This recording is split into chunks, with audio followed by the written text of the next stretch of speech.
Blazer Wanda. Angelique. Ngo? Uravugana na Angelique ku murongo wacu wa MTN. Yego. Uravugana nande ku murongo wacu? Ndetse mu mamagaye mutanze. Uvuze? Mu mamagaye mutanze. None nimba twapirwa n'iki nimero ari wibaruyeho cyangwa se nimba atari yawe? Mu bifata uko mubishaka ibyo ni ibibareba. Uvuze?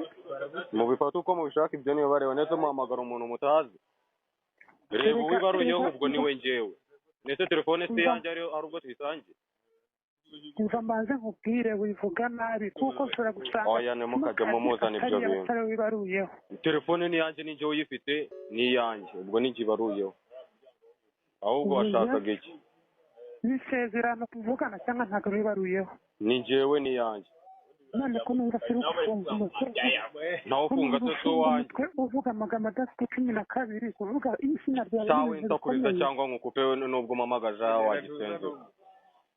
Uvuze? Hello? Yego ndi kukumva. Niko wategurdiwe ku cyo numva ufite urutwe rufunze. Tumita nyoko gaswe. Tumenya kumucuritse. Toka gahambe gacenyo. Blazer Wanda.